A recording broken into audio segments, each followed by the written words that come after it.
Okay, so let's come back and get started. So Alan spoke a whole bunch about passion, about vision, about your why. These are a lot of the things that drive you personally, that help determine how good of a leader you're going to be within your business, how you're going to react to things, what makes you tick, those motivations and those goals and getting them aligned.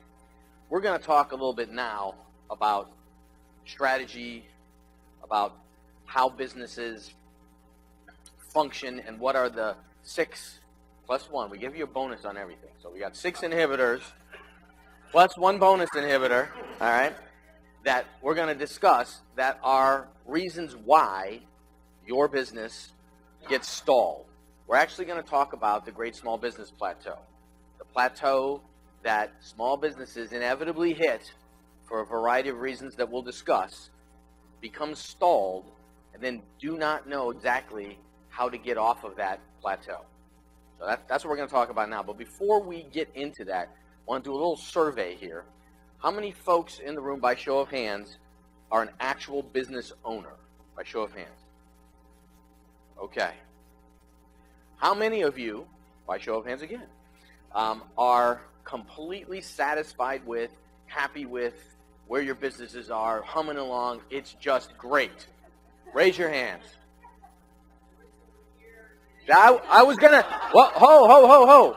You, when the person raised his or her hand, I was gonna go, why are you here? You're stealing it. Okay. All right. So now, I want you to answer this question. Once again, show of hands. How many folks consider their business a growth business? Okay. How many businesses are considered a lifestyle business? All right, now, let's take a time out, because I saw a whole bunch of hands for growth, a couple people go, and then 2 hands for lifestyle. One went up, and the other one went, Okay, so let's talk about this for a second, then I'm going to re-ask the question. We define a growth business as follows. Every year, there is a level of growth that is both achieved and attempted to be achieved that looks like something like 25%, 30%, 50%, maybe even 100% growth. And year after year after year, the business will innovate, will change, will expand, will add capacity, will make new things happen, all because it is a continuous growth engine. And the owner and the employees will do whatever it takes to continue down that path of growth. Here's what a lifestyle business is. You take your business, you reach a certain level, it's a comfortable level, you're making what you want to make money-wise, your employees are all well paid, the business is in no danger, you pause it, you say, that's why I'm like a little cash cow here, right? You milk the cow, all right? And the business grows only as much as it needs to keep up with inflation, changes in the market, that sort of thing. Those are the 2 definitions. So once again, by show of hands, whose business is a growth business? Okay, I went down a little. Who's the lifestyle business? About half and half. Okay, this is important, and we'll actually come back to it in a minute. But first, let's talk about how you got to the point you're at, how your business got to the point you're at, and why you don't really want to be there, okay? And what we want to say is this. Your business started usually one of 3 ways. You either had a skill or a set of knowledge that you said, you know what, I can take this out into the market and start a business with. You had some idea, right? You had a cool idea like, wow, this is lacking out there. Nobody's doing this. Why don't I do that? Okay? Excuse me. Or the third is an opportunity presented itself. You know, somebody came to you and said, I need this done to support my business. You seem like you might be somebody who can do it. Do you want to do that? Or somebody came and said, I want to buy a franchise. Or somebody did whatever that was that presented an opportunity. Say, okay, let me do this. I'm going to be an owner.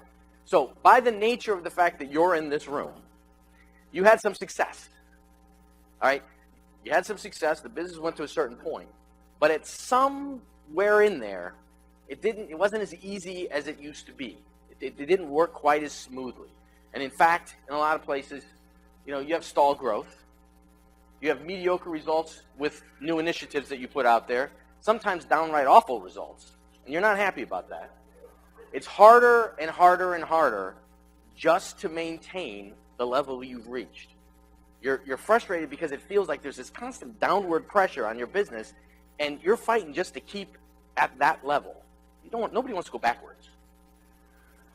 You're frustrated with your personnel. It's hard to hire good people. It's hard to keep good people. Retention's difficult. You're getting frustrated. And you're not just frustrated with your personnel. You're frustrated with your vendors. You're frustrated with your clients. This is becoming not as fun an activity as it once was. Okay? In fact, some of you are bored. Some of you are reaching burnout. Some of you just don't know why you're doing what you're doing. Okay? Hence the 3 o'clock in the morning sitting up going, I can't sleep, but I can't stop thinking about this thing, and oh, by the way, I hate it. Okay, not a good place to be in. So, I'll just do it this way. We are on the Great Small Business Plateau. And what the Great Small Business Plateau is a space where small businesses frequently creep up to, get stuck on, and need help to move past it. And we're going to talk about how that happens. So, here we have. We've got an emerging business. Startup, small business. By the nature of business, you started it. You got clients. You have revenue. You've been in business for a number of years. So, you're a successful business. You exist. You're a going concern. There you are. Now, when you started this business, you started growing. You shot up. Momentum started happening. You're accumulating clients. You're going, wow, this is great. And along this path of growth, you reach a point somewhere in here we call the equilibrium point. And the equilibrium point is the point at which the systems as designed in that business are optimized, are efficient. In other words, this is the point where you make the most profit. Okay? This is that cash cow moment right here, this equilibrium point. It's if you stopped right there and sat your business, you're going to make the most money out of the business profit-wise than you possibly could with the systems as they're configured in your business. Okay? But here's what generally happens with business owners. They don't say, I'm going to design this business to hit my equilibrium point, and I'm going to rest there and make some decisions.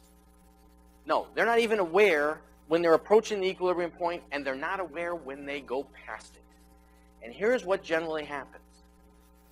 You start growing, momentum's happening, you're doing various things to keep the business moving. And in doing that, you keep doing that. And then you hire somebody, you add a product or a service, you add some equipment, you just keep doing what you were doing. And so the business, based on that momentum, this is laws of physics, okay? This body is in motion, and until there is a force applied to it, it's not going to stop, right? So here we go, boom, we shoot past the equilibrium point, and all of a sudden, we hit this great small business plateau, right here, right? And you pop up to it, and all of a sudden you're not growing anymore. You're still doing all that same stuff that you've been doing. You still expect to grow, but you don't. Now, all these initiatives that you do, all the things you do, because you're still trying, they don't mean you just stay here. You bounce, right? You go up a little bit, and things drop off. You change things around. You go back up again, drop off, and pretty soon you're at a point we call a churn point. And that churn point is everything you do takes you up a little bit, you drop back down, you readjust, and you're churning here. And as you churn on this plateau, it feels like there's pressure from here pushing you down, pushing you down, pushing you down. Why is this? Your business wants to rest at that equilibrium point. You've exceeded the actual capacity your business has, and you're fueling staying at this churn point. So you're using resources, you're doing all this stuff just to stay there. So what do you need to do? So here's what happens. You need to change your systems if you want to grow. Okay, you need to change your systems to enable a place for you to grow. Oops. Okay, so we can grow. Now, it doesn't work this way. You don't just say, change my system so I can grow, right? And you take a nice leisurely walk across this nice flat little line here over to this spot right here, and then you take off. It's not how it works. With change, everything is thrown up in the air. Change is difficult. Change is difficult for you. Change is difficult for your employees. Change is difficult for your clients. Change is difficult for the systems in your business. And that change is difficult enough that when you try to change your systems to go over here, you end up doing this. So the idea is that once you make all these changes and begin that process, it feels like falling off a cliff. Now we call it the slingshot effect, because how it should work if it's been planned well and executed well is you should feel like you're falling, but it's a slingshot you back up to where your systems and talent are in place. You have consistent growth, scalable, profitable, and you're on your way to this growth business here. Now, why does this happen? It happens because when you were at your churn point, you were already using up your resources. You were using up your passion, right? In fact, you're starting to be burnt out a little bit. It's hard. You're using up your profits because you've been reinvesting into your business, trying all sorts of initiatives, doing all kinds of things to stay at that churn point. Because remember, it's trying to push you down and you're fighting to keep it up. You're using up that stuff. Your employees are stressed. Everybody's stressed. Now you introduce, hey, everyone, we don't like where we are, so we're going to radically change everything. Everything. And we're going to move forward and we're going to grow. And what do people feel when you do change? They don't feel like, oh, yeah, we're growing. They feel like, okay, why are you doing this to me? And I understood what that was over there. And the clients are like, we got used to a certain deliverable. We call you, and in Al's example, we call you and you'd say yes to delivery in 10 days. Now you're telling us 21 days, right? These changes create this. Now, to be able to actually navigate this, the only way to do it is to benchmark along here everything that's most likely going to happen. Because what we don't want to have happen with you is this. We don't want this to go like this and then just kind of go bloop, and you're done, right? Because that's what it feels like it's going to do. And the only way we're going to get a business owner to follow through with this is to say to them, hold on, we already benchmarked this. We knew this was going to happen.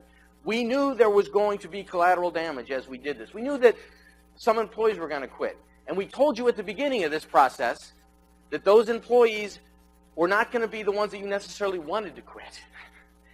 Okay? This isn't like you can say, well, I'd love to shed that, and this would be it. We don't know what's going to happen. Change opens up Pandora's box, and it doesn't close again, right? So, we're going to slingshot along here in order to set this up. We're going to benchmark this, and if we do that well, we should be able to transition to systems that will allow us to grow to levels beyond where we were stuck. Now, let's say you're a business owner, some of you lifestyle folks who raise your hands, let's say you're a business owner who says, okay, that sounds great, but I'm risk averse. I've reached this point with business, I don't have a lot of energy, I don't want to risk the money I have put away, I just kind of want to settle down and keep this here, but this is really painful, what do I do? So we say, okay, what we're going to do for you all is we're going to take you from here and we're going to take you back to this equilibrium point down here, right? We're going to settle your business there where it's efficient and the systems that you have actually will work, okay? And we're going to set you up there. Guess what, though? Once again, it's not that easy. Because what we end up doing is we end up turning this diagram around so that you're starting here and you don't just march your way down that straight line to the equilibrium point. It ends up looking the same way, like that. You're going to jump off here and you're going to slingshot your way back to the equilibrium point. Now, here's why that happens. You've likely hired a bunch of people to allow yourself to be at this churn level of revenue and everything else you're doing up here. And when you hire those people, you get to know them. You kind of like them. You're probably loyal to them, right? You also bought a piece of equipment that you're still having to pay the lease payments on or the buy payments on or whatever. You may have taken out a line of credit from a a local bank, key, right? And so you've got a vested interest in this revenue level up here, right? You need that level almost to actually make things tick. And even though that profit's squeezing and it's not feeling good, you can't imagine how going from 1.5 million to 800,000 is going to be doable with all this overhead you've accumulated and all this stuff, right? So this becomes that same drop off the cliff and slingshot back over here. It's hard to do. Now, why somebody may choose this over this is still a known commodity over here, right? We've been here. We've passed this point. We still know all our clients. We still know most of the people that we're working with. We still know how this gets done. So there's a safety in at least familiarity and less of a risk, so to speak, than this complete unknown over here, right? The devil you don't know is worse than the devil you know. Okay?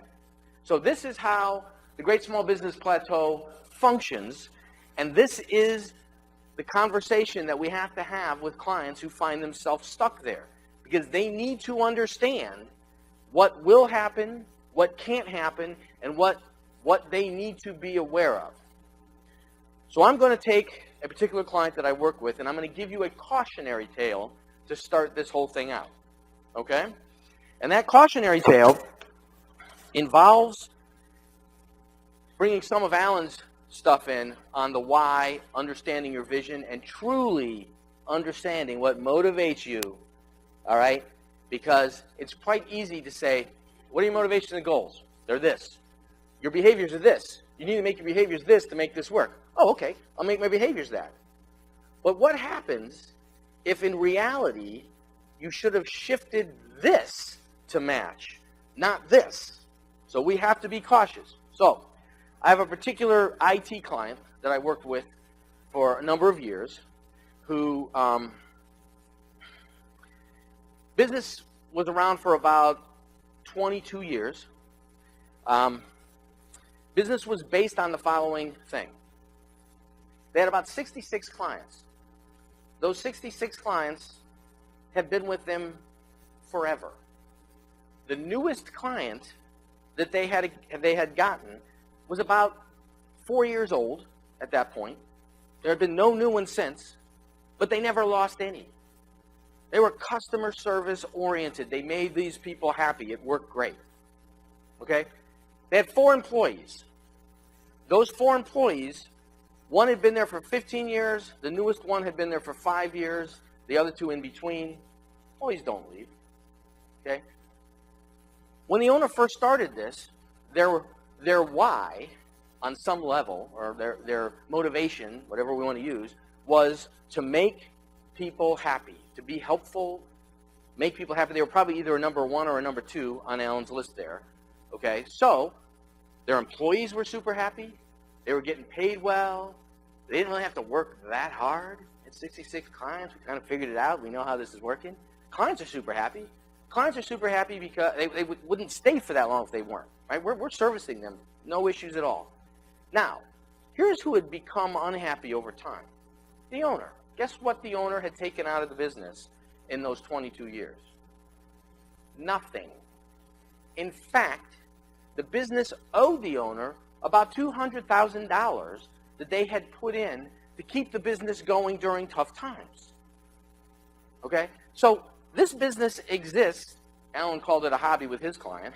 But this business exists, right, for everybody but the owner. And for some period of time within this business, that satisfied that owner. But then their motivations changed.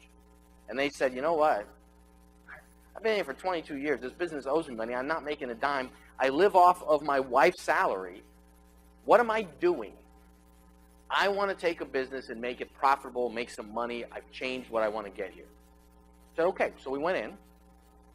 We talked about their plateau. We talked about what it was that was keeping them from being able to do what they want to do. And we told them what was going to happen. And so we shifted this business. We asked the owner, okay, talk about the growth you want. Talk about the accumulation that you want. What does this look like? And they said, we've got a lot of small clients. We've got a lot of clients that have 3, 4, 5, maybe 10 computer stations, right? One network maybe. They need some backup. It's really simple stuff. We want companies that have 50, 100, 150 terminals with major networks and all sorts of intricate IT stuff. That's the kind of client we want. Now, we say to them, okay, we can do that, but you need to understand what that means. Because when you walk into one of those clients' waiting room, you don't fit. They know what size business you are. You see this when you to make an example, you go to a networking event and everybody's in suits and ties and ballroom gowns, and you're wearing your gym shoes and your jeans, and you're like, I don't belong here, right? What is this? Well, this client, are they going to have their employees who've been there for years cut their hair, wear a uniform, wear a tie? Are they going to clean up their vans? Are they going to look the part? And this isn't super specific. Just take that across the board. Is their brand going to speak to that particular type of client well? And the answer is not the way it's configured. We're going to have to do some major changes for you to walk into one of those companies and land them as a client. And also, by the way, just so you know, the reason you're not making any money is you're funding your current client's desire to stay with you, right? You give good customer service, but your pricing is set that they're happy. We're going to actually change your pricing because you need to start making some money now, and you need to actually pay for the infrastructure to have this hobby of yours become a business. Owner says, okay, that's fine. Let's do it. Let's go. So we configure everything. We change their offices. We bring in people. There's now a COO who's running the place. We start rebranding everything. We move the owner out of their office down. We say, you're going to do owner things. You're going to vision. You're going to help lead, but you're not going to micromanage. We're going to let this whole thing happen, and it starts happening. And it starts growing. And we've accumulated a couple of clients who are much larger than what we expected. We've got some leads for that too. And we're going, wow, okay, this is working. But inevitably, guess what happens? One of the employees says, I don't like it here anymore. This is a lot harder. I want to quit. Okay? And some of the previous clients call up, and what do they say? They say, you raised the prices on me. I'm not sticking around for this. That's crazy. Why'd you do that? And when I call you on weekends, Mr. Owner, you don't pick up the phone anymore. Right? Well, I have people do that. Oh, I want to talk to you. So we have those casualties of this change already happening. But here's what this particular owner then did. After allowing this to get way far down the road, somewhere in here, or it could even be here if you want to argue it, they panicked. And they said, this is terrifying. This is so scary. What happens if we don't get enough of these new clients in while these old clients are leaving? What happens if my entire staff quits and we can't hire somebody? What happens if? What happens if? What happens if? And the terror of the pressure that they're feeling during this change overcame the owner. So the owner starts trying to scramble their way back up that slope to get back up here to where we were before. Guess what? When Pandora's box opens, it never closes again. You cannot go back. You can try as much as you want, but you are going to end up with something different once you start that change engine. It will not be the same. Now, if you plan this, you can reasonably expect that you have a good chance of ending up here. If you plan this, you can reasonably expect the same thing. But if you just throw your hands up in the middle of change and say, ah, and start running, you have no idea where this is going to end up. This particular owner's end up is not looking good. Game's not over yet, but at this point in time, it is not looking good at all. And this owner, and this shows you how much this is emotional and how much this is deep-seated. The first thing this owner did was move from the office they now occupied to the office that they occupied 2 years ago. Moved themselves back in and made all the employees move back to spaces they used to be in because it's familiar. I can rest. We're fine now. Right? When I look over there, I know who's at the desk, and I remember this office. It's pretty comfortable. Okay? That's how deep-seated this becomes. So that is my cautionary tale for you about when you decide what you're going to do here, before you leap, benchmark it, understand what it really means, and truly accept the statement that you cannot go back. I have owners all the time who tell me, yeah, we want to do this, but you know what? I know our company. We're going to skip this whole part here. We're just going to do that, and it's going to be fine. And I stop and I say, not with me on board, because I already know the answer to this. That's not going to happen the way you said. And I've yet to be proven wrong on that. I accept the challenge, but I've yet to be proven wrong. Every single business that goes through this is going to take some level of this. Now, remember, it could be that. It could be that. I don't know what it is, but it happens. Okay? So now, let's talk about the 6+1 inhibitors. Our first inhibitor is founder's cap.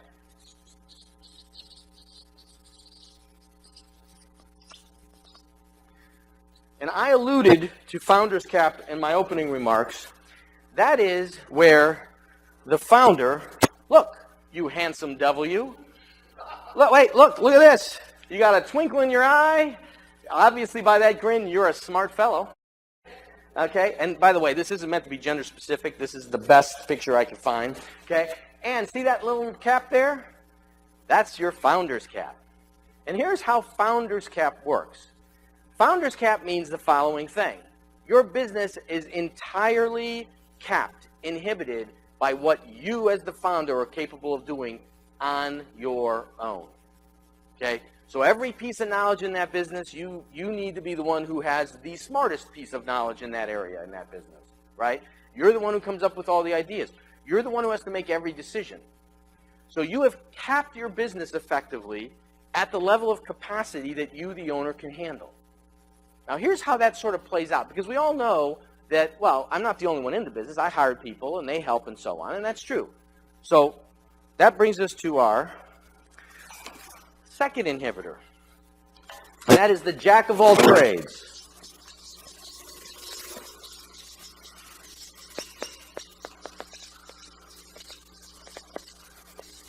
And this is how this inhibitor works. You're the owner, you start your business, and for the sake of pretend, we're going to say that you start your business yourself. So you're doing everything there. And as you're doing this, your business starts to grow, and you realize, oh, I can't handle this myself.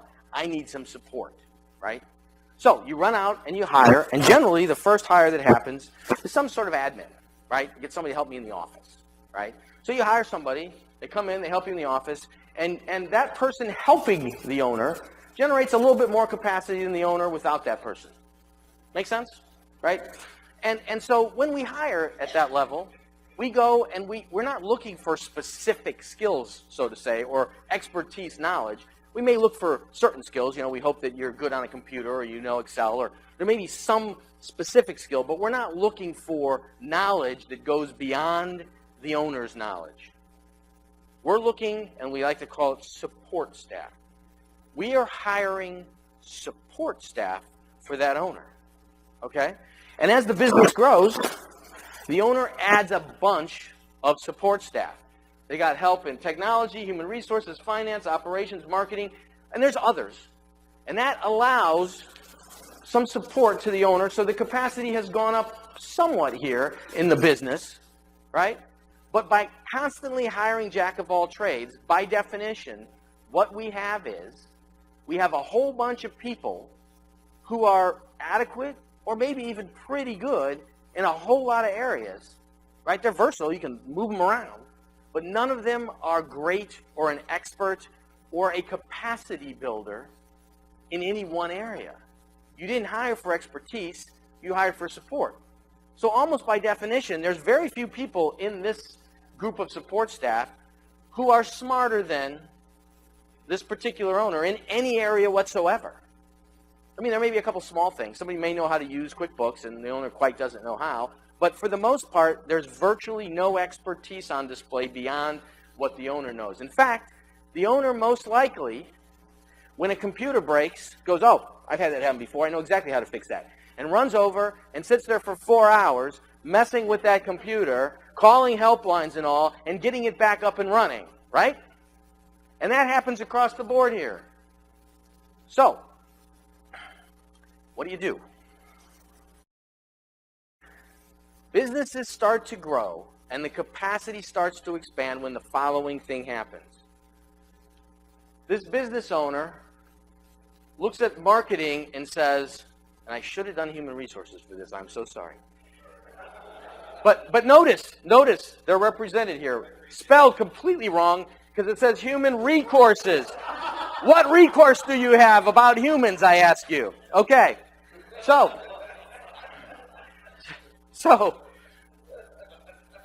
this owner goes out and truly decides, this marketing thing is kicking my behind.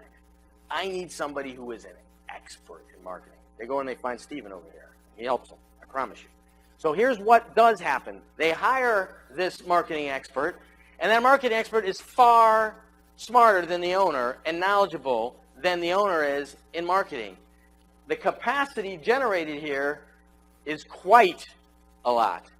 And the owner says, hey, I was pretty successful with that marketing hire.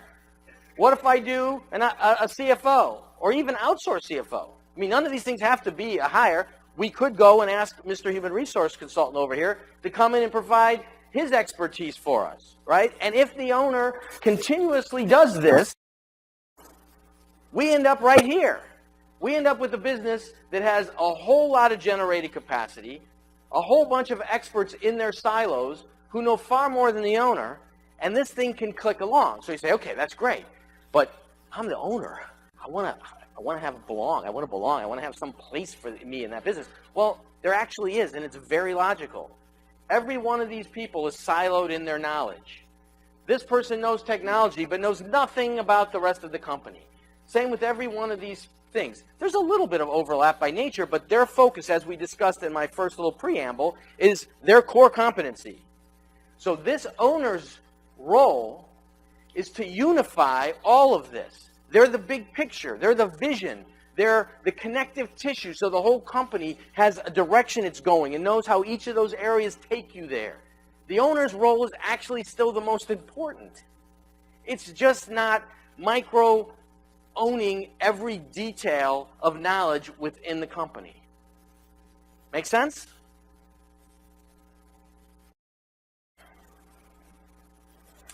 So that means that we're going to move to our third inhibitor, which is personnel.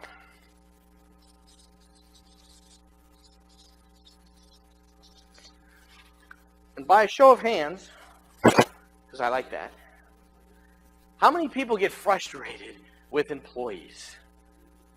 Oh, I expected a little bit more than that. Okay. All right. So personnel issues become an inhibitor when you attempt to do what we just showed you a minute ago, and now you got to go out and you got to recruit, you got to find these experts, you got to make sure that they match the vision of your company, you've got to integrate them in, you've got to retain them, you got to pay them, you got to make sure you get an ROI out of them, you got to manage them, okay? It becomes pretty much painful. So finding that group of employees, okay, that is going to take your company to the next level and then maintain that. And that idea that the business starts building itself, right? That it just, once you start getting the right people, it just starts adding parts. And so one of the interesting things about that, and Alan referred to this also, the idea that somebody, and I'm going to have to correct down on this, I apologize, but the bottom of the totem pole is actually the most esteemed place on the totem pole. The middle of the totem pole is the not so esteemed. So we're going to actually say an employee at the middle of the totem pole, okay, which would be somebody on the production floor, has the ability to make a decision. Okay? So here's what that means. That means that the owner doesn't just delegate responsibility for something to somebody. They at the same time delegate the authority for that responsibility. It's not hard to say, you're in charge of this event, and if it goes bad, you're in trouble.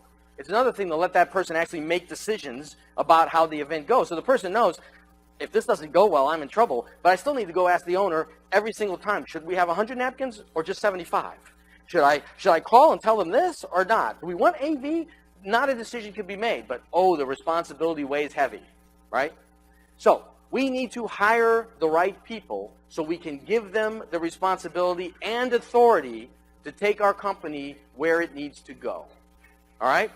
So now I'm going to tell you a story that's a success story. It's not a cautionary tale. I only want to put one of those out, do a little advertising here. I was referred into a company by a bank. And for those of you who have ever gotten a referral from a bank, when you get it, you go, whew, the bank is sending me into one of their clients. This must be a really good referral. And absolutely, you want to make the bank happy. They've got a lot of customers that hopefully can use you, right?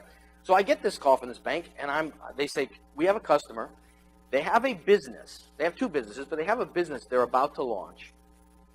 And we think it has a lot of potential, but we're not sure that their current business is going to last or survive long enough to even get there. And we actually serviced the first business, but this owner came to us for the second business financing, and we're not going to do anything with this until this is cleaned up. Can you go in and see if you can help? So, okay, let me do that. So, call up the business, set an appointment, get the address, show up on the day of the appointment, drive into the parking lot, park my car. I'm in a parking lot between two brick buildings, 2 stories each, long brick buildings, okay? I've got the address. I start looking for this office. And there is no labeling, there's no signage, there's no nothing.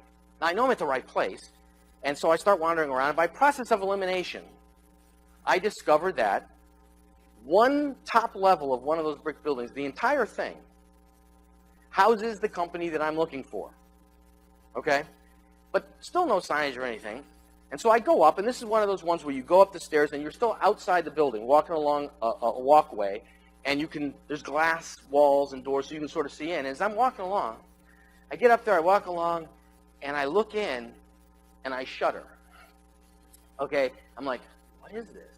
As I'm walking in, I see through the glass that there's a whole lot of people just sort of crammed into this space, okay?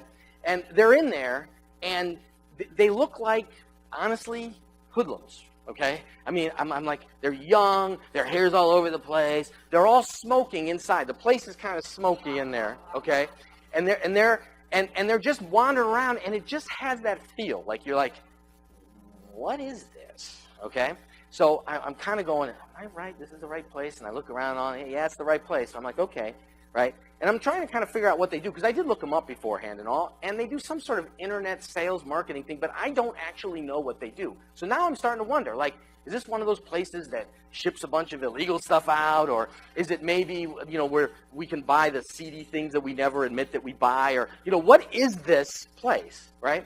So I go, all right, I'm going in. So I open the front door, I step in, and right in front of the door is a desk. Behind the desk is a woman. She's got a headphone on. She's looking at me like this. And she says, what? Okay. Now, all names have been changed to protect the innocent or guilty, as the case may be. All right? But I am not exaggerating. And there are a couple people in this room who actually know who this client is, and they know I'm not exaggerating. This is literally the culture of this place. So I step in. Person says, what? And I say, I have a meeting with the business owner. Am I in the right place? And she says, I'll check. Okay. I don't know if that means she's going to check if I'm in the right place or check if I have a meeting or what's going on. But she goes on her headphone, and I'm like, okay. So I'm standing there, and I go, I guess I should sit down. So I take a look around, right? Let's see. Right next to me is a giant, once again, the color's been changed to protect the innocent, a giant orange, fuzzy, puffy chair. Something you would see in like Pee Wee Herman or Sesame Street or something right there. So I look at the throne, and I think maybe I should sit there. And then I see that there's stains all over it. So I'm like, no, not going to sit. Okay? So I'm standing, and I'm looking into this room. And the room looks like this. It looks like somebody took a bunch of desks, put them in a box, shook them up, threw them into the room, and see where they landed. So there's no symmetry here. It's not like we have some desks along a wall or there's right angles. There's a desk at an angle. There's another desk in a corner. There's someone else over here, right?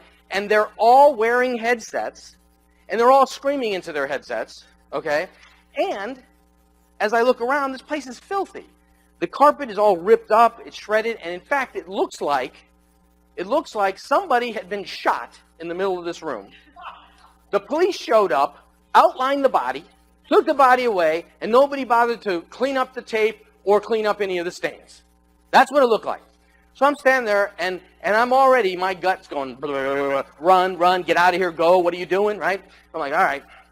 So the owner comes walking out now, comes through a door, comes walking towards me. The owner comes out, and the owner looks like, he's got his cowboy boots on, his jeans, holes in these jeans, one of his shirt flaps is hanging out like this, his hair's like this, and he comes out and he goes, I was about to do his voice. I'm not going to do that. He goes, hello, nice to meet you. I'm the owner. You want to come back to the conference room? We're going to talk, right? I say, okay, let's go. So we walk through the door, and at this point, I am now entering into the room that I could see from the outside. And we have a huge room that's probably double the size, not double, at least 50% more of this room, okay, and much wider. And it is lined with cubicles, and these are tight little cubicles, cubicle, all the way down, okay? And there's a bunch of these young people in these cubicles with headphones on, and they're all yelling, okay? There is a thumping, loud music blasting in the room, boom, boom, boom, boom. Some kind of music, they're just pounding the floor, okay? They're smoking and vaping and doing all that stuff in the room. And to make matters worse as I'm walking through, there is a blow-up sex doll, yes, sex doll, up on top of one of these cubicles just sitting there. Okay, what is this? So I walk through, we get through there, I'm still alive, I still have no idea what I'm doing. If you think I'm going to have a reasonable thought in my head when we sit down at that table, you're wrong, okay? So we get into the room, we start talking to the owner, and long story short is this. I'm there about the second business, right? But the owner says to me, look, the first business is the only way I can finance the second business or make anything happen. The bank's not going to support me if this first business goes under. And we're not doing so well. Now, the owner exaggerates to the good, okay? What I discover, so long story short on this, is after getting through the initial introductions and weirdness that sort of occurred in that first conversation, I do end up taking on this client. To this day, I am currently still embedded with that client, meaning I am in that business making decisions for them in order to get things done, okay? But before I ever got there, what I discovered with the business is that this business judged itself based on number of units that were at any moment in time sold. And so at the height of this business, they had 2,500 units sold. When I got there, the number of units sold currently at that moment was 1,500. They'd shed 1,000 units in the last 3 years about. They were going under quickly. This was a reclamation project. The owner's personal finances were in trouble. The business was probably going to go bankrupt. This was not a pretty sight. Now, in talking to this owner had that same myopic focus concept that we've been talking about.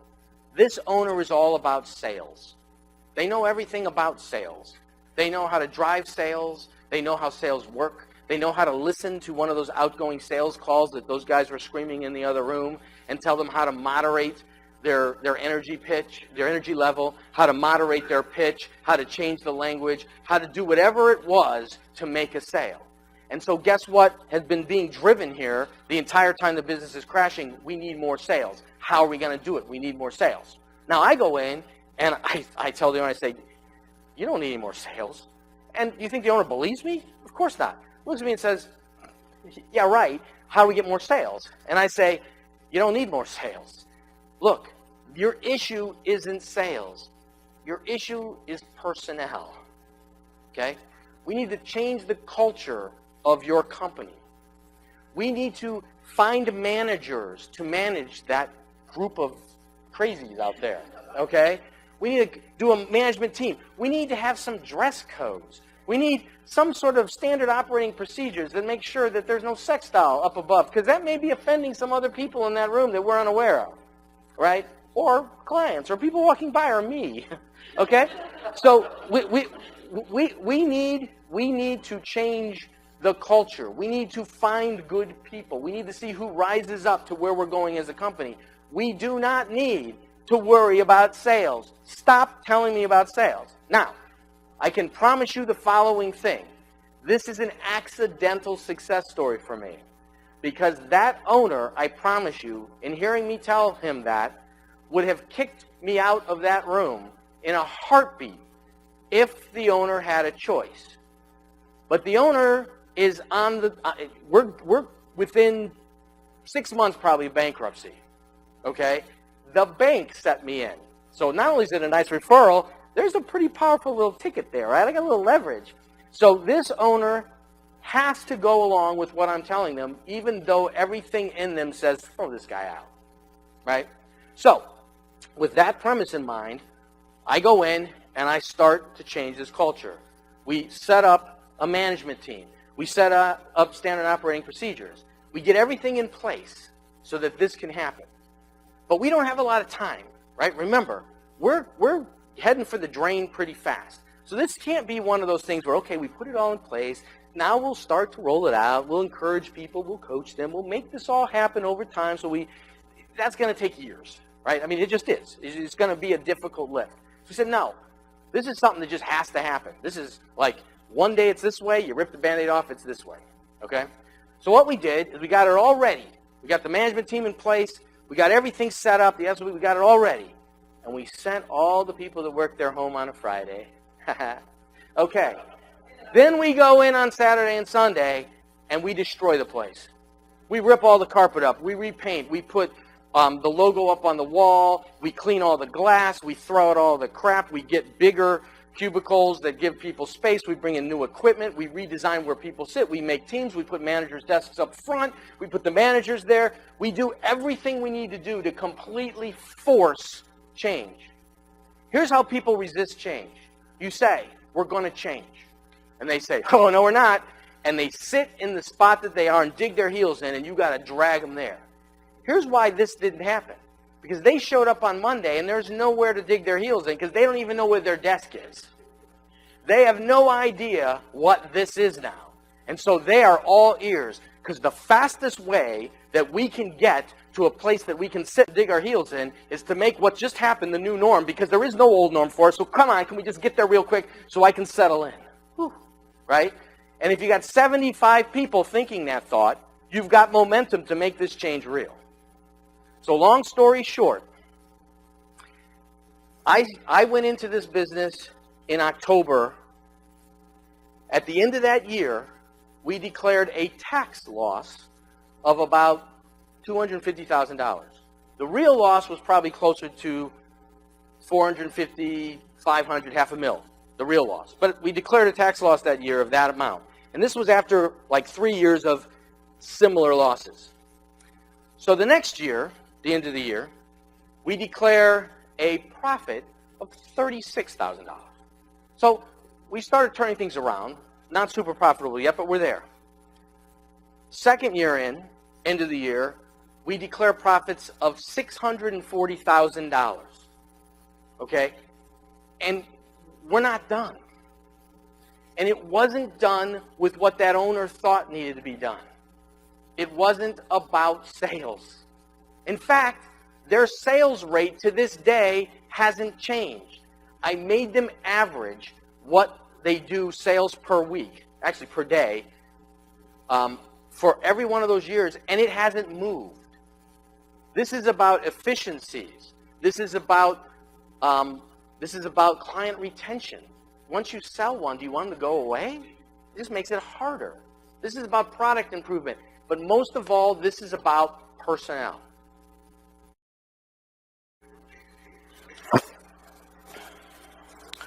All right. Next is, question. Yeah, absolutely. Go ahead. So to answer that, let me say this. This is a horrible example for what you just said, because in reality, where this person was with culture in this example bears none of it. I can see how you could make that resemble, but none of what you just said actually applied here. But in his case, but in the case of what you're talking about, what you end up with is you end up with a culture, and let's go back to my cautionary tale, okay? In that instance, there was a culture of how you treat your employees, how you treat your clients, how you behave in doing business, and it was very ingrained. And one of the things that we absolutely did there was, in order to get efficiency and improve the pricing structure and do all that stuff, is we set up standard operating procedures. And we forced every single person in there to acknowledge the standard operating procedures. They could give us comments, or they could tell us what they wanted to do or would like to see added or subtracted, or how, what we missed. But in the end of the day, every single person there working there had initialed every single SOP that we created for that tech company. Okay? And we knew that there were additional SOPs that needed to be created in order to get that discipline.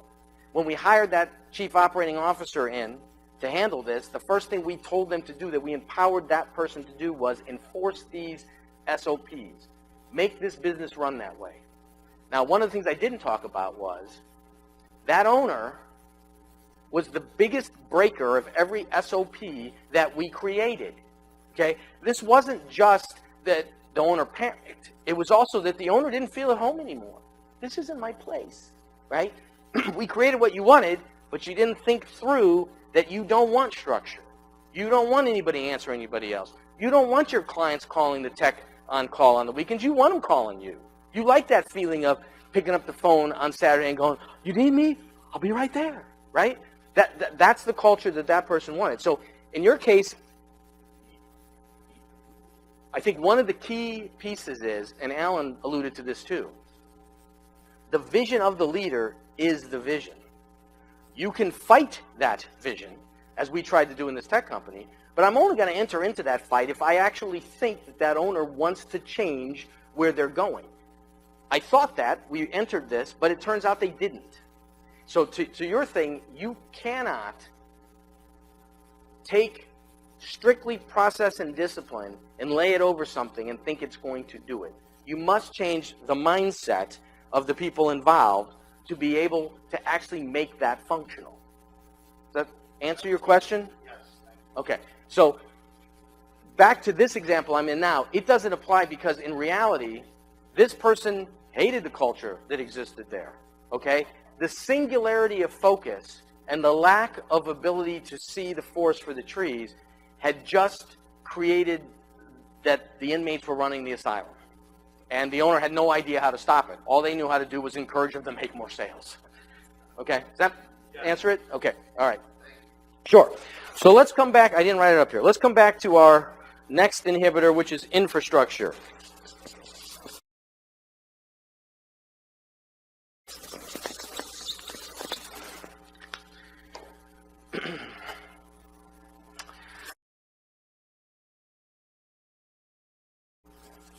All great organizations have the necessary infrastructure.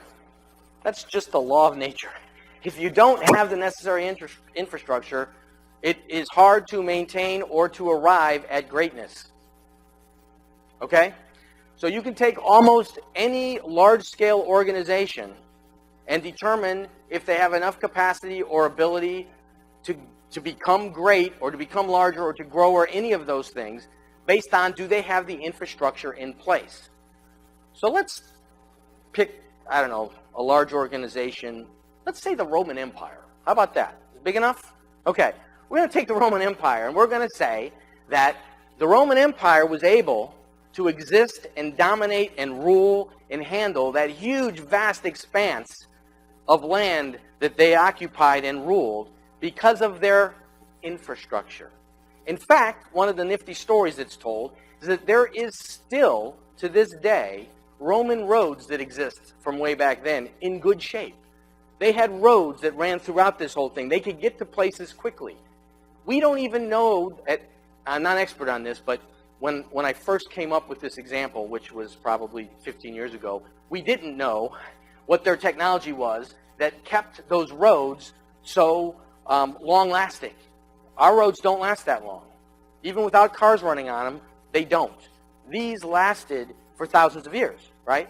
So we didn't know, I think that's still true, what that technology was, okay? But their infrastructure helped them create this empire, okay? So we just like that example because it's a nice exaggerated one for you, okay? But there's some key things here. Can you handle the demand if it came knocking?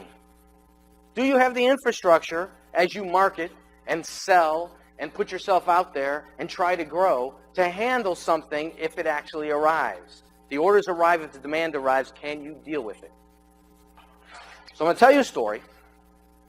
My business claim to fame as an entrepreneur is the Eastern Veterinary Blood Bank. And the Eastern Veterinary Blood Bank was founded in 1993. I founded it with a veterinary partner. And veterinary blood bank did not exist as an industry in this country. Okay? The way that blood banking was handled was at a clinic. If a veterinarian deemed that they needed blood, they had a technician at home who had a big dog, or they had a big dog, and they'd run home, grab that dog, bring it back in, use extremely not medically good methods to get that unit of blood, okay, and then deliver it to the patient. If God forbid, 3 or 4 patients happen to show up in a week's time, those patients didn't get the transfusion they needed because there was no way to do this. So we came up with this concept of, why don't we start a veterinary blood bank, for profit, by the way, sell to veterinary hospitals, okay, and, make this a real business. So my partner had come up with the concept. She said to me, will you do the market study and all to find out if this is a viable business? Because I think this would be good to do. I said, yeah, sure, I'm happy to do that. So at the time, remember, we're back in 1992, 93-ish time frame. This fancy computer stuff wasn't really around, right? So you couldn't just sort of blast stuff out or anything like that. We used the U.S. Postal Service, all right? And what we did was we went to the American Veterinary Medical Association, and we got their list of critical care veterinarians, small animal veterinarians, and various types of veterinarians that we wanted to approach. All right? And we sent out a survey to them. And at that time, a direct marketing survey, you expected, if you had a list that was truly combed down to what you needed, you could maybe get like a 4% return. You really usually expected about a 1 to 2%. Okay, it wasn't good stats, but let's do this. So we sent it out. We had about 15,000 of these things that went out through the mail across the country, just to get an idea. We had a 40% return rate. And not only do we have a 40% return rate, the results on that were phenomenal. Okay, there was no question the demand for this was ingrained in our market, that it was a necessary, it was a need. And as just a little subset, we had veterinarians calling us up saying, can we invest? Okay? So, wow. This is a gold mine. You can't get any better than this for a startup, right? Let's go. So we start setting up our infrastructure. And what that means is we get a blood mobile. We get all necessary equipment, right? We start working with the FDA and the CDC, the American Veterinary Medical Association, to determine how this gets regulated, what we need to do, how it all works. We got to invent this from scratch. Very little funny story, real quick. This generated so much press you would not believe. We were on every headline news, CNN, all the local TV stations, every radio station on the planet, every newspaper from the Boston Herald to the Chicago Tribune to local, Baltimore to Washington Post. I mean, every piece of media that existed, we were in. I mean, it was like crazy. So the very first time we're on television, and we laugh because we don't know what we're doing. So they're filming us drawing a volunteer unit from a Rottweiler, okay? And the Rottweiler's sitting up with his head like this. His neck has been completely shaved, all right? We're sticking a needle in, drawing into a glass bottle, which is like 1950s U.S. Army technology, that they have a giant warehouse somewhere still where they have millions of these bottles that they can only sell into the veterinary market because they're horrible, okay? And we're sitting there, vet's on her knees doing this draw. Now, to give you a quick little story, and this is on television. We think, this is great. We have it covered. Now we look at it, we're like, this is the most horrific violation of every rule there ever was in veterinary blood banking. So when we're done with all this and we've invented all the standards, that's not what happens. Dog lays on the table. Technician lays next to the dog, holding the dog's neck while feeding the dog peanut butter or something. There's a little tiny clip spot that the owner will never see. Sterilized there. We're drawing the units into FDA-regulated plastic bags, right? Okay? And we follow all the same rules that human blood banks follow, right? So, it's like, it's funny how that changed. But we start this business. We're getting all this press. We find all these people who want their dogs to donate, right? We've set up. We're ready to go. We got our bloodmobile. This is a happy day. And the orders don't show up. Like, what the heck? These people want these orders. Let's market. So we market some more, and we call people.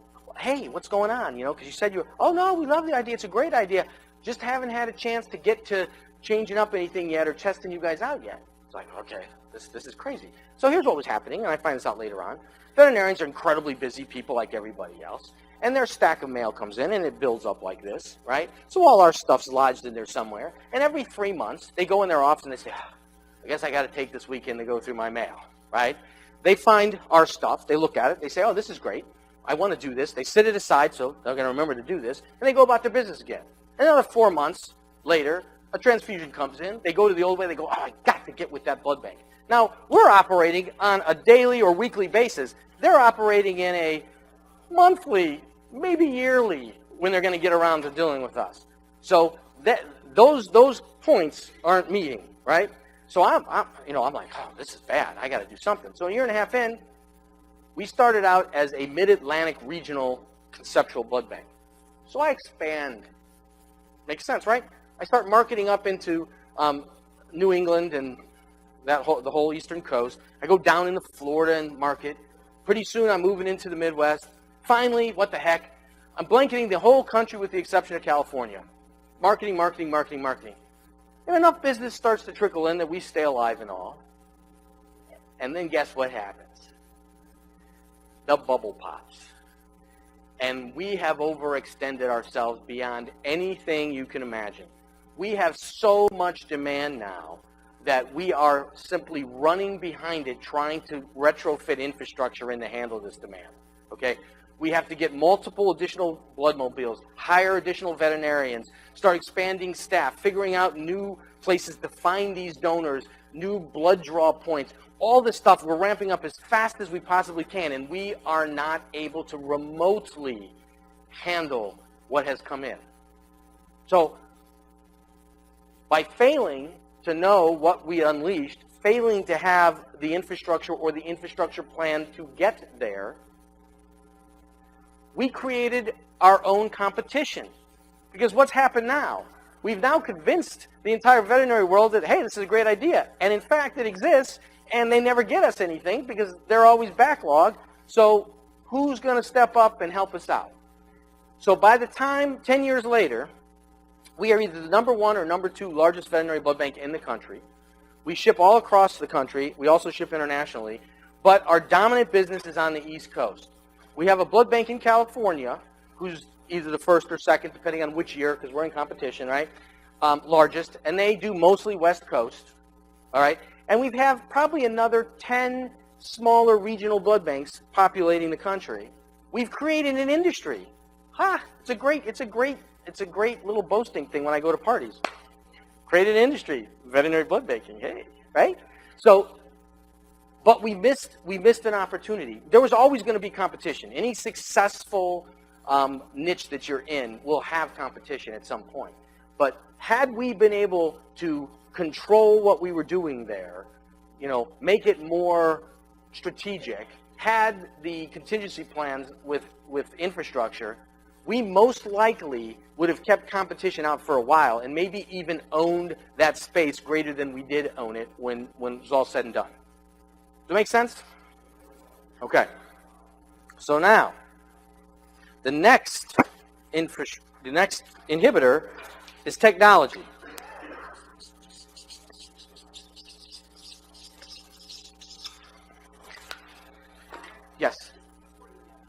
Sure. Yes. That's always the first question to ask at those parties I tell you about. So, dogs do have blood types. The difference for dog blood types is they're numeric, not alphabetic. And a dog's blood type is more forgiving than a human or a cat's. If you put the wrong blood type into a human or a cat, you'll kill them. If you put it into a dog, depending on what the blood type is that the dog has, it may not even notice, but sometimes it might. Horses have about 86 blood types. Cows have over 2,000. Ferrets have 1. So there you go. Good enough? We good there? Okay. All right. So, no problem. So, technology. Technology is actually a subset of infrastructure. But the reason that we break it out and say that it is an inhibitor is because in today's world in business, technology is a driver. It's not a support mechanism. Gone are the days where you have a couple computers that you store some of your stuff on, do some spreadsheets, QuickBooks. If you haven't figured out how technology is going to change your industry, how by using technology well and with foresight, it can put your business on the cutting edge of that industry. If you haven't figured that out, you're missing the boat. That is the single biggest driver in today's economy of everything. Okay? I'm not going to tell any stories on this. I think that's clear enough. All right. So, our 6th inhibitor is market position.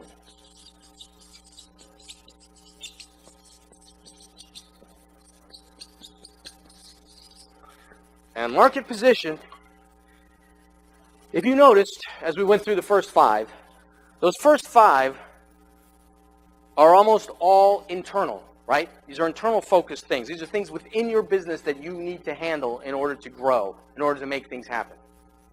Okay? This one is that lone thing out there that is about what's outside. Okay? This is where the clients are. Who are you marketing to? This is your actual marketing.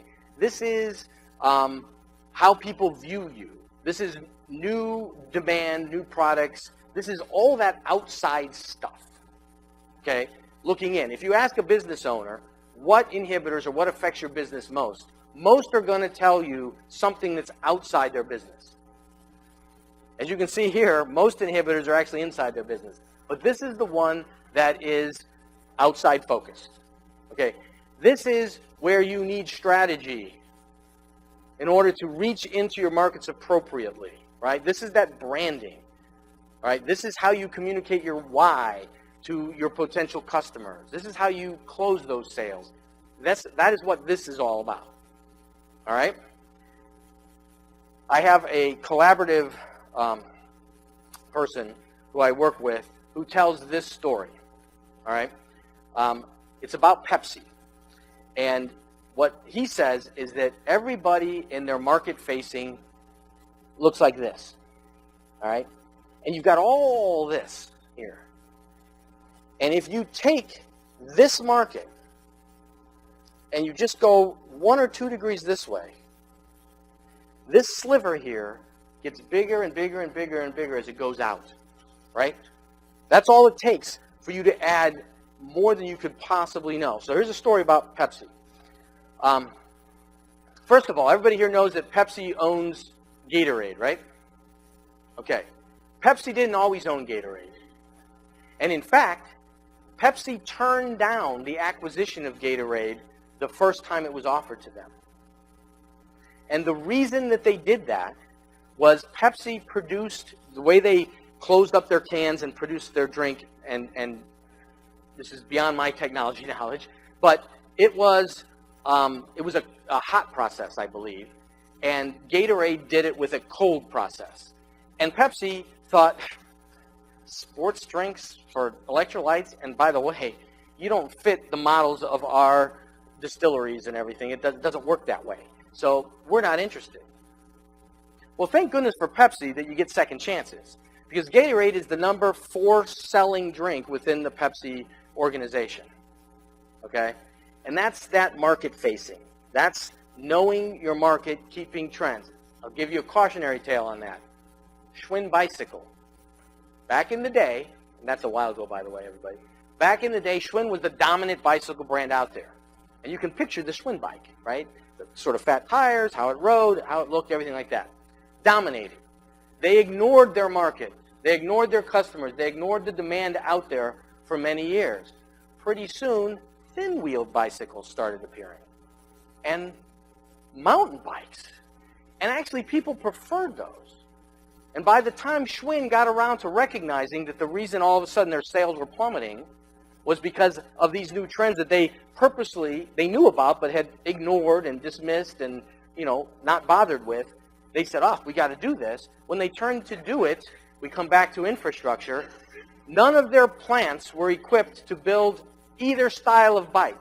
And they could not retrofit, they didn't have the capital or the ability to create factories that could now make the bikes that were in demand, and they went bankrupt and disappeared.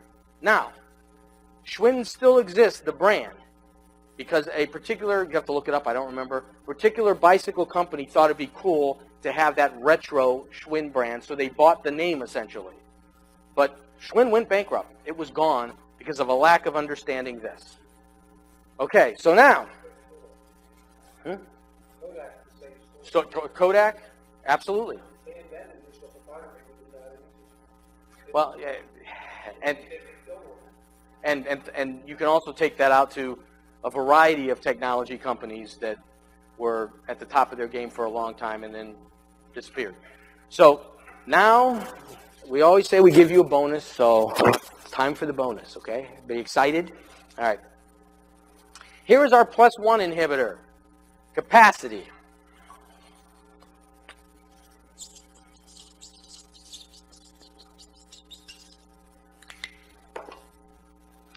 Capacity refers to resources. It refers to how much the business can handle. It refers to all of that. Now, to get across the concept of capacity, I'm going to tell you a story. I frequently go into businesses and I tell them, your capacity is capped. You've got no growth room because your business can't handle anything. And they will tell me all the things their business can handle. Well, I don't think that's true. If we just got 2 additional sales out of every salesperson, and that's just training, right? And if we just, added 2 bodies into our member services area, that'll help retention, and they project this beautiful diagram of how they're going to grow. I say, you're not going to find that happening because your capacity is tapped. So what do I mean by that? Let's do an imaginary business. Let's say that we own a restaurant on the Ocean City Boardwalk. All right? And let's say that that restaurant has 10 tables. And it has a kitchen to service 10 tables. And it has a waitstaff to service 10 tables. And we start that business. And initially, in that business, we have a little bit of business starting to come in. People are there and all. But we're looking at it, we're like, we can do better. So, we change our menu up. We find out what our clients want. We start advertising. And pretty soon, we have a healthy 45-minute wait for a table in our restaurant. We're like, this is great, right? This is wonderful. But what if we could actually increase that even a little bit more? What if we can sit some of those people and still have a 45-minute wait? Wow, this is great. So we say, we're going to add 2 tables. So we move things around in the restaurant. We add 2 tables, stuff them in there and all. We start sitting people. Okay. Well, initially, we have some extra tables. It looks like we've increased what happened. But remember that churn point piece. Now what happens, though, is the kitchen's only designed to serve 10. So now food's coming out a little bit late. Some of it's a little lukewarm, that sort of thing. Waitstaff is getting frustrated because they're having to rush around a lot, and it's not quite what it should be. Now the clients are noticing this isn't really as cozy and fun a place as it once was, and all of a sudden the capacity has recalibrated itself, and you actually went nowhere. You have 12 tables, and you're doing the business of 10 tables. Now think about this. In Ocean City, we all know Tony's Pizza. It's right there. And when you're at a busy day in Ocean City where there's thousands of people just wandering by, you can't help but think, or at least us business goofy people think, what would happen if every single person decided to go to Tony's one day? What stops them, right? I mean, everybody says, I want to go to Tony's today. So do I. Me too. And then people next to him hear it. They're like, yeah, let's go to that. So they're all going to Tony's. Well, here's the reality of that. Capacity is a self-limiter. If you show up at Tony's and there is a double line extending 9 blocks down the boardwalk, you don't get in line. You go, you want to eat steamrollers? Sounds good to me. Let's go, right? So this sets up your capacity. Not only limits what you can do, it also limits how your clients approach you. There are plenty of clients for my veterinary blood bank that stopped calling me. Every time we call, they're back ordered. Why bother? Right? So, I remember that many, many years ago, I was actually on a date with my now wife. We went to Outback, okay? And I'm sorry, for those of you who are Outback fans, I honestly have no earthly idea why the Outback is the greatest thing out there. I don't know. So we get there, and we discover that there is a 2-hour and 15-minute wait to get in the Outback. Why? Somebody tell me why. But let's look at that from a capacity standpoint. They're only taking in the hours that they're open, whether they have a 2-hour and 15-minute wait or not, they're only taking in the number of people that they can seat and serve and who can finish their meals, and they can bust that table and seat another between the hours of operation that they're open. And it doesn't matter how much time you would spend waiting in that line. And in fact, at 7:30 when somebody shows up and they're told there's a 2.5-hour wait, they leave. So there's no expansion of capacity there with that wait. It's just a wonderful, wonderful job of some sort of on the Barbie marketing, right? Okay, so capacity is a key thing to understand if you're going to get off that small business plateau with the growth option. Because it isn't about, let's take our current business and just make it better. Taking your current business and making it better is an optimization tactic that means you should be down at that equilibrium point. You should be designing an equilibrium point. Optimization is profit. It's let's take this and make it this. Growth is innovation. Growth is expansion. Growth is adding capacity. So how do we add capacity to our 10-table restaurant? We buy the place next door, we knock the wall out, we expand the kitchen, we put more tables in, we hire more wait staff. Now we have doubled what we can do. Okay, now all of a sudden we have the same problem. We're full. What do? We go 12 blocks down the boardwalk, we buy another building, open up another one with 10 tables. Okay, then how do you do capacity? We actually add an off-site kitchen and we start doing pickup and delivery. Okay, every one of those things is expanding the capacity of that business. We're adding capacity. Adding 2 tables to a 10-table restaurant is not adding capacity. Does that make sense?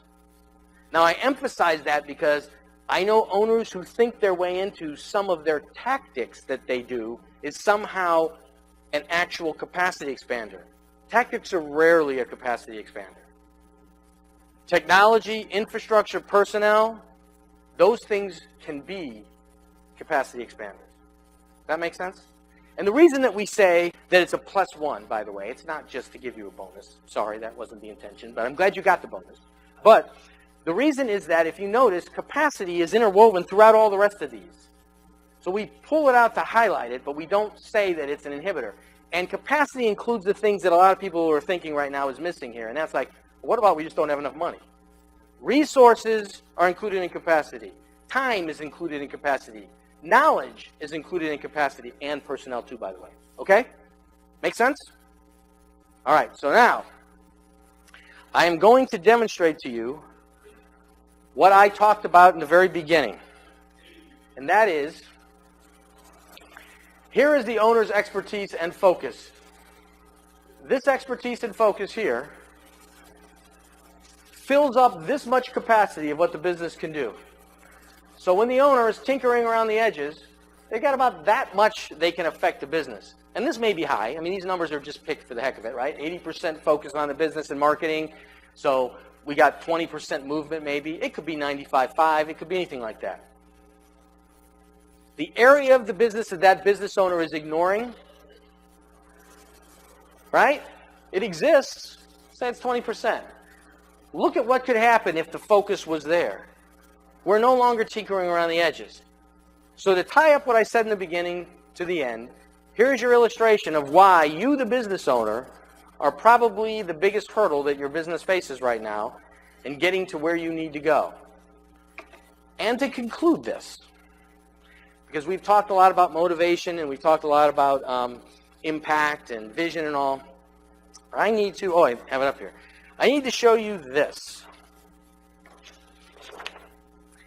As I am sitting at my kitchen table, preparing this show and talking out loud and practicing some lines and all that, my daughter is innocently doing her homework in the other room, or at least I think she's doing her homework, okay?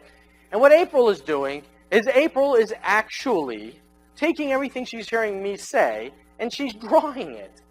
So about, I don't know, an hour and a half into this process, she comes wandering out of the living room into the kitchen and she goes, Dad. I said, what? I'm working. And she goes, I was listening what you said, and I need you to know that I know how you can show everybody at your thing, right, what this looks like. I'm like, okay, what does it look like? And she pulls this out. Okay? So, I'm impressed. So, sadly, the sad side of it is, my poor daughter is destined for my life, it seems, and I'm not wishing that on anybody. But I was very impressed, and it was also a motivator for me. Just so I was like, wow, that is really cool. All right. So when Alan was talking about parenting and that the kids, they do what they see and not necessarily all that. Well, here you go. So thank you very much.